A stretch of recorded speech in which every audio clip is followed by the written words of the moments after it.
Coming to you straight from Indianapolis, aka the Circle City, this is the Taking Back You Momcast. The Taking Back You Momcast is a witty, authentic, and sometimes sarcastic podcast for millennial mamas who are in the thick of mom life. And I'm your host, Dani Carter-Iddens, wife, millennial mama, motivational speaker, and motherhood advocate.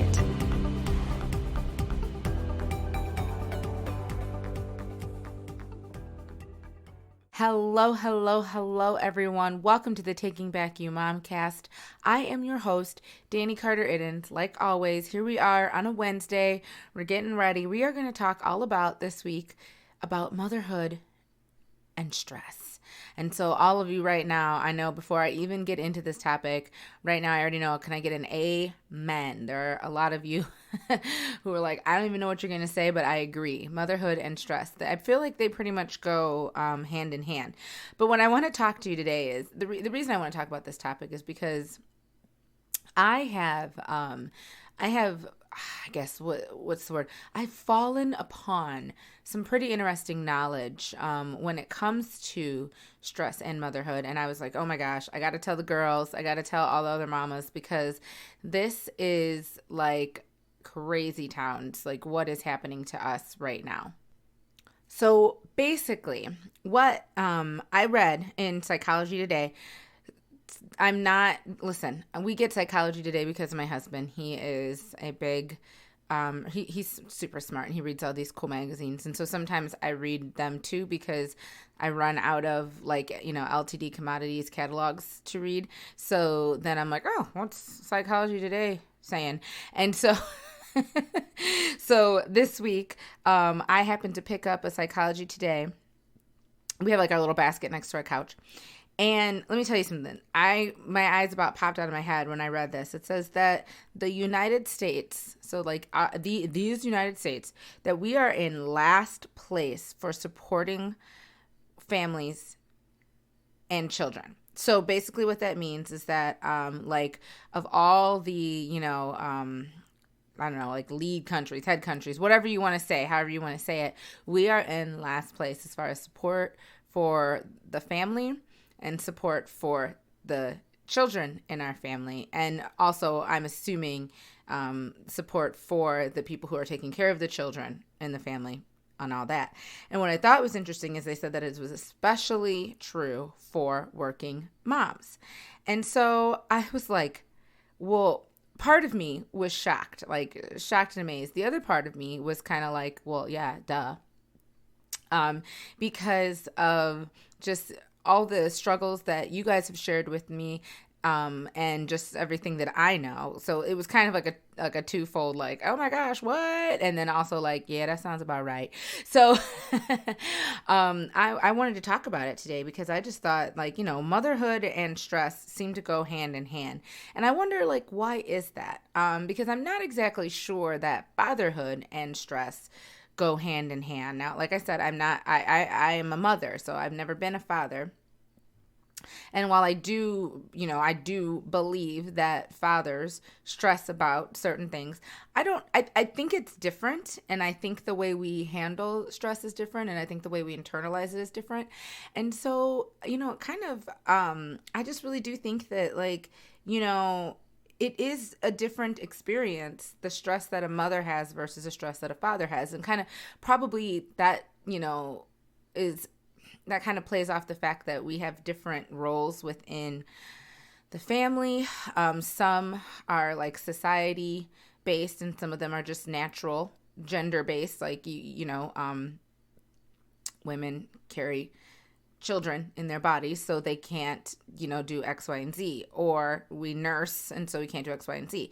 And even, I think, honestly, even if you are not, even if you're a mother who has not, carried a child in your stomach, I still think in your stomach, I don't know where babies actually are from, if in your body, that still puts there's a nurturing relationship that's just there that I'm not exactly sure is mimicked on the dad side. And I mean, we can go around and around with this But I mean, it's just, I don't know, it's different. I don't know what the words are. Like I said, I read not Psychology Today on a normal basis, so I do not know what the words are, but I'm sure there are some cool fancy words that somebody with a lot more knowledge could share with me. But I got to thinking about it because I was like, okay, all right, listen, I'm a forward thinking woman.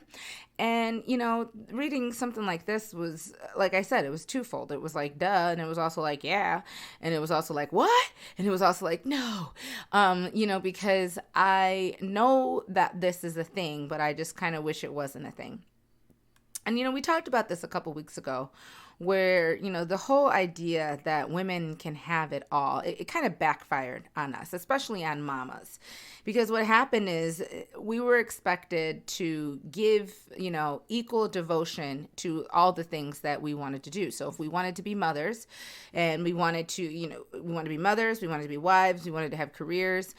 So guess what? The problem is that you can't give equal devotion to all of those things all of the time. It's just not achievable. It's not possible. And so ultimately what ends up happening is that one thing might get more attention while something else falls to the wayside. And it's always like a balance of trying to figure out how to do one thing, do the other. And it's really stressful. I know it's stressful for a lot of you guys who shared with me, even if you're not a working outside of the home mom, but if you work inside of the home, heck, if you homeschool, if you do any kind of thing where, you have to put your energy towards something else besides like, your children, it takes time and devotion. And eventually there's just only so many, there's only so many like strings that you can like put out into the universe and like still be able to hold on to. And so that's, it just kind of creates a no-win situation for a lot of moms. And then that just creates just a lot of stress. And, the thing is that it's not our fault, it's not our fault because, like I said, it's kind of a twofold situation. It's a societal confine where, they were like, sure, yeah, you guys can work, you guys can do what you want to do, but you still got to go do all those other things. And you're like, wait a minute, I wanted help. But yeah, that we're not there yet, unfortunately. And then the other thing is that, some of it is honestly biological. We can't, it's just the way it is. So, it's going to be hard to change that. And I wish it wasn't, but it's going to be. So, a lot of things, this is what I've noticed, and maybe you've experienced this and maybe you haven't, but kind of what I've noticed and the things that stress me out the most as a mom is that there's a lot of things that are attached to like motherhood or like just being a female in general that aren't attached to fatherhood or being a male. So I'll give you an example. So like if my husband goes out and he's dressed crazy, I don't know what he does when who knows when like he's in guy mode, if I'm like out of town or something, I don't know what he dresses like. I don't know what he dresses my child like. Who I don't want to know. But and I know some of you are going to agree or are going to like be like, oh my gosh, you are so right. How they look, whether or not I am present, it's still my fault, right? So like how many times, and we all do it. How many times have you seen a man and he had on, I don't know, some terrible outfit or whatever, and you looked down and you saw that he had a wedding band on? And what was your first thought? I know what your first thought was. Your first thought was, why did his wife let him go out like that? Right? We all have it. Let's just be honest with ourselves, because part of this is honesty. Being honest with ourselves, we've all had that thought. And then how many times have you seen children, little raggedy children running around, and you're like, why would their mother let them go out looking like that? And we all do it. Like, we should just probably stop faking life right now, be 100% and just tell everybody how we all do it. We just do. And so like, but you got to think about that. Like, how is it that women, moms, wives, whatever. We are responsible for people who we're not even like with at the time. We're not even present. We are getting blamed for stuff when we are not even there. We're at work, we're at a conference, we're taking care of another child, we're taking care of our parents, whatever, and we're getting blamed for stuff and we're not even there and we can't even defend ourselves. So that's what I mean. It feels like we're responsible whether we are present or not. Well, how can you not be stressed with that? Like when you have that knowledge, you're literally like, cool, it's my fault no matter what. Awesome. Perfect. And you know how many times, you hear these things. We hear these sayings like, if mom's not happy, nobody's happy. But what that really means is like, we say those things and we're like, ha, ha, ha. But what that really means is that we are the like kind of the representation of the emotional health of the entire family.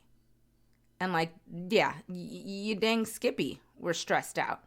That's a lot to put on us. Our children's behavior is a reflection of us. It's a reflection of our parenting, the moms. Listen, once again, when you see a child who's badly behaved, very rarely do you think, how come, his father didn't treat him right? Teach him right. And even think about it. When someone does have good manners, what is said?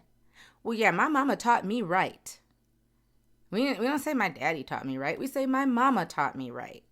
Because all of those things fall on the mom. And yes, I take that as a compliment. My child opens doors for young ladies. He says, please, thank you. He uses his, at least when I'm looking, he uses his manners. And I take so much pride in that. But let me tell you the other side of it. This is where it gets, it's a little like, yeah. Our children's, adversities and insecurities and failures also feel like they belong to us. We take the wins, but we also take the losses. I'll tell you this, the person who's in charge of brushing my son's teeth every day and night is my husband. He's in charge of that, but I was the one that had to take him to the dentist.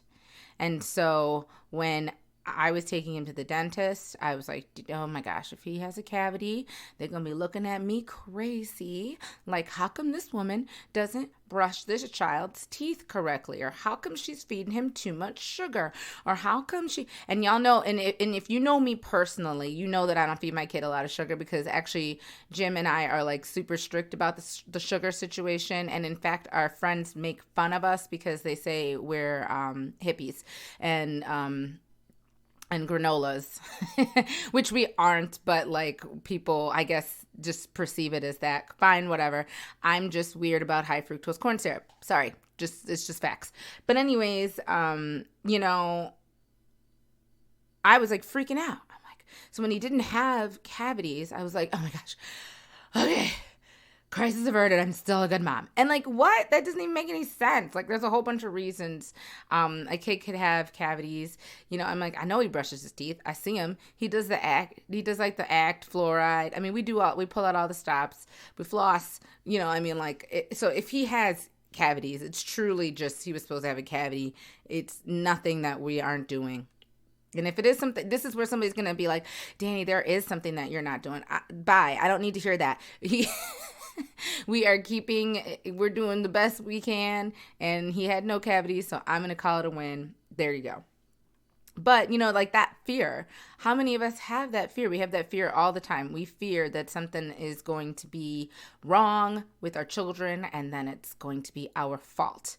I'll tell you this right now. This week is my son's first parent-teacher conferences of elementary school. And I'm nervous. Why am I nervous? Because I'm afraid, they're going to say something about my kid that I don't want to hear. And now that doesn't mean that I'm going to ignore it or turn it on the teacher. In fact, what it'll probably mean is that I'm going to internalize it and it's going to stress me out and it's going to make me feel really bad about, my job as a mother. But do you see what I'm saying here? That's where this comes from. We take all of these things, and it's a lot. It's a lot. We take all of these things and we internalize them, and then they end up making us a humongous ball of stressness, and it's not good. And we need to find ways to get out of that, because it's not good. And we can't keep, you can't keep going like this, because listen, anxiety and depression rates in mothers are getting higher every year. And then what it's starting to do now is it's actually starting to affect our children, because our children are seeing, our anxiety and seeing our depression and thinking like, oh, they're also feeling anxious because they feel our anxiety, and it's just a vicious cycle. So we have to come up with solutions. We have to come up with solutions, because we can't let this, continue to go on. So, the first thing you got to do is you got to identify your stress triggers. And listen, this sounds easier said than done, because it's like you're like, oh, Dani, don't worry, I know exactly what's stressing me out. I don't even have to worry about this one. But the real issue is like, yeah, you might know what's stressing you out, but what are you going to do about it? So is it your family? Is it money? Are you worried about money? Is it your children, or is there a specific child that is, you're worried about? Is it work? Is it your career? Where are you not where you want to be in your career? And so you're hustling, and then now other things are falling to the wayside. Or is it the other side? You are where you want to be, and now you got to hustle to keep it up. I mean, there's a lot of sides to the coin there. Is it your marriage or your relationships, with your family, with your friends? What's coming down on you? What's triggering your stress? Because then what you have to do is you have to recognize how you deal with that stress. So like, okay. One of the ways that you can have like an unhealthy way of dealing with the stress is like, eating food that's not necessarily the best for you, not, fast food. I know I had a couple of students when I taught, back when I taught in Valparaiso, at my dance studio back in Valparaiso. I had a couple of students that every night they would tell me, they say, oh, Miss Dani, tonight is Wendy's night. And then the next, you'd see them Thursday. Oh, tonight is McDonald's night. And I was like, oh, okay. So I'm like, every single week, oh, girl, tonight's Taco Bell. And I was like, oh, okay. So like every single week, they're eating fast food because, mom had a whole bunch of places to be at one time. And so those were the meals that they were eating. And now listen, sometimes you got to do what you got to do. And those McDonald's fries, those McDonald's fries are one of the reasons that I know God exists, because those fries are good. The other reason I know God exists is because of spicy nugs from Wendy's. I don't eat Taco Bell, but if you do, live your best life. I don't know. But, it's kind of a defense mechanism, because, you're like, I got to run this kid over here, that kid over there, this kid yonder, and I don't have time to make dinner. So now we're going to eat these nasty, unhealthy foods. And guess what? They're figuring out that the things that we put in our stomachs are affecting our mental health. So now when you think about it, now you're eating all these bad for you foods, and now eating all these bad for you foods is making you feel bad, and then you feel bad about how you're eating all these bad for me foods, and then you just keep eating them because you're stuck in this cycle. So you got to figure out how to deal with that, how you deal with your stress, and you got to get out of that cycle. You got to jump out. Some people like alcohol. Some people, if you got to have alcohol to get through your day, then, try a 30-day alcohol-free detox. I do one of those every single year.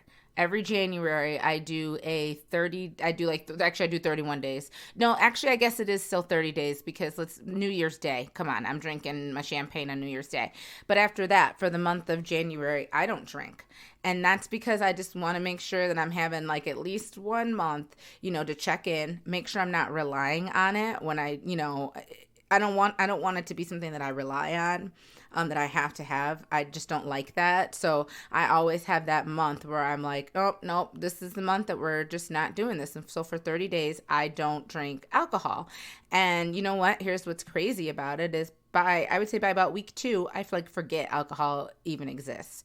So, how do you deal with stress? Are you filling in the holes with something that you shouldn't be doing? And you know what you can do is, if that is happening, then you need to ask for, support from your family and from your friends. And you need to realize that if you have to do these things, if you literally cannot get through your day without a glass or 3 of wine, then that means that something in your life has got to change. You've got to figure out what you can prioritize and then figure out what you can delegate.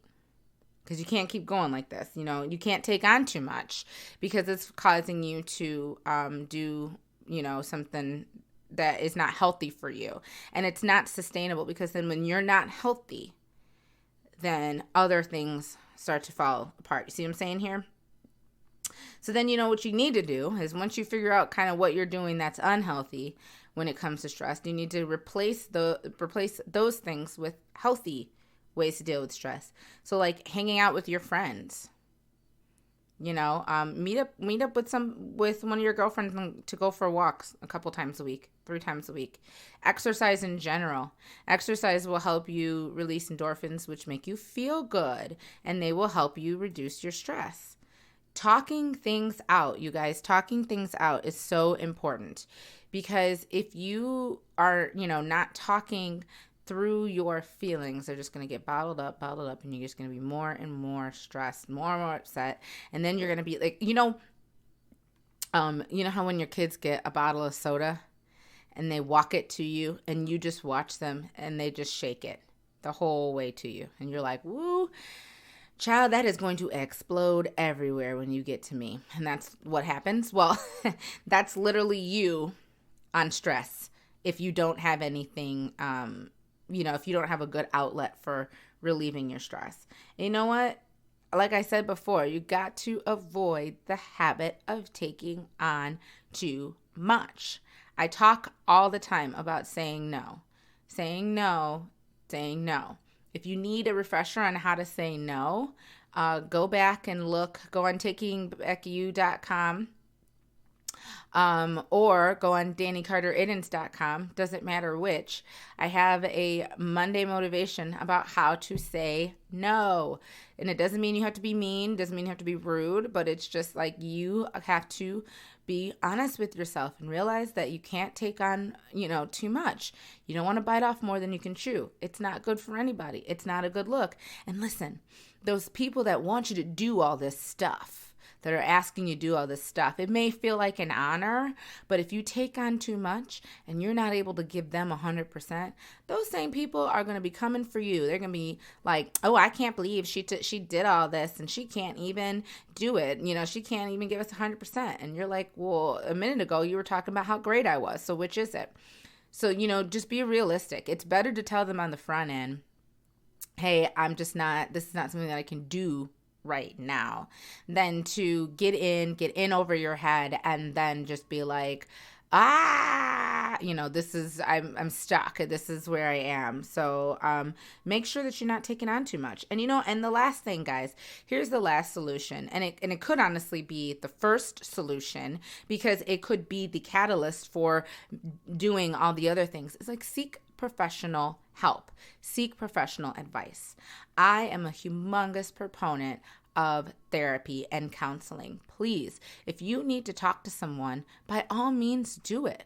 And you know what? Listen, if me talking to you is motivating you to get out there and do your thing and get rid of stress and that's great. But I'm not a professional. I am a mom who's been through it, and I've been through it. I've been over it. I've been under it. I've been by it. So I've been through all of these things, but I'm not a professional. So if you need professional help, I'm not insulted by that. I don't think it's like, oh, Dani didn't do it for me. I don't don't think that. I think you got to help yourself, girlfriend, and you got to get help if you need it. And I applaud you if you do it, because you know what? That takes a lot of courage and that takes a lot of strength to be able to say, I need help. Okay, that is literally one of the strongest things that you can do. One of the most courageous things that you can do is to say, I need help. Because motherhood and stress should not, go hand in hand the way it does. Now, being a mom is just inherently stressful. You have another life that you are, responsible for. So yeah, it's inherently stressful. But some of the things that we are stressing about as mothers, they do not need to be a problem. They don't need to happen. And so we got to realize that some of these things are outside stressors that we are letting affect us, and we need to say no. We need to stop them, and we need to take control of this situation, mamas, because it is getting out of hand. None of us should be feeling like we can't do anything besides sit around and be stressed out about being moms. If we're the best mom, if we're the worst mom, if we're a cute mom, if we're a hot mom, if our kids are cute, if our kids need this, if our kids' teeth are this, if our kids' haircut is this, and oh my gosh, I got to get on Pinterest because this is what we're all doing. And I'm the room mom for my second graders class. And you know what? Last year, that one mom, she did all these cool things she saw on Pinterest. I can't even remember my Pinterest password. Oh, how am I going to make this happen? Well, guess what? Who cares? My kid could not tell you what the applesauce that so-and-so's mom decorated. I don't even know how she did it. It had hair. All I know is it had hair and a mouth, and I don't get it. I don't know why. I don't know how she did it. I don't care, because you know what? My kid knows I love him. He knows that everything that he needs, that is necessary, that he has. And after that, don't worry about it. Don't worry about it. You got to figure out what's important. You got to figure out what's going on. I'm sorry if you can hear beeping in the background. I really do apologize for that. The people who live across the street from me have a bunch of trucks that they love to back into their driveway, and they like to do it all at the same time. So if you can hear beeping, I'm really sorry. If you don't hear beeping, then I don't know. Hey, how you doing, girl? But anyways, I'm going to close. I'm going to end for this week, but I really, really, really want you to take time. This episode might possibly be one that you're going to need to go back and listen to again. Get it in there, girl. Get it in your brain, because this episode, like I said, this one kind of, like I said, it blew my mind, but it didn't. The facts blew my mind, but they didn't. And so for me, I'm an action girl. I'm a results girl. I just took the DISC test a couple weeks ago. I'm an I get stuff done. Okay. So for me, I read those statistics, and I was like, okay, well, how can we change this? What can we do? So let's get into action. If motherhood is stressing you out, and I know it is, you figure out, okay, to what degree is this a normal level of stress, or is there something that needs to be addressed? And then let's get a plan together. Let's get it in action. Guys, have a great week. Monday was fall. It's fall now. Remember when I was trying to figure out where spring was? We had one day of spring, and then it was 10,000 degrees. Well, now it's fall. So I hope you had a happy fall. Hope you had a happy, what is it? What do they call it? I don't remember. See, these are things that Jim would know, because he reads a lot of smart people things. But I hope you're enjoying your fall. I hope your pumpkin spice game is on lock. You guys, I haven't had any pumpkin spice. Oh, wait, you know what? I lied. I had a pumpkin spice cookie yesterday. But that was my first foray into pumpkin spicedom for the season. So I'm going to have to go get a pumpkin spice cold brew probably tomorrow. Yeah, I'm feeling like it's going to happen within the next 24 hours. So I hope you have a great week. I hope that this episode was helpful to you. I hope you're getting something from it. If you are, please share this episode with your fellow mamas. I'm trying to get to mamas, and I'm trying to talk to you guys, because oh man, this is my passion. This is what I love doing. I love talking to mamas. I love helping mamas. So please, please, please, if this episode was interesting or helpful to you at all, please share it. Please visit me on social media at Dani Carter Iddens. If you want to learn more about Taking Back You, you can visit takingbackyou.com. You can visit us on social media at takingbackyou.com social. We're here, okay, guys? So please, please, please reach out to me. I hope you have a great week, and I will talk to you next time. Thanks so much for listening. For more information on Taking Back You and the Taking Back You Momcast, visit us at takingbackyou.com. From there, you'll be able to follow us on social media, listen to past episodes, and learn all about the mission of Taking Back You. Be sure to subscribe to get future episodes. And from all of us at Taking Back You, thank you so much for your support. Hi, I'm Dani Carter Iddens, creator of Taking Back You. My vision for Taking Back You was simple. I wanted to create a safe place for mamas to focus on the dreams that have been placed on their hearts, where they could walk alongside other mamas who get and give advice on how to do this mom thing. I want to tell mamas what I wish someone had told me, and to build a community of mothers who aren't afraid to reach for the stars, even while holding their children in their arms. Want to learn more?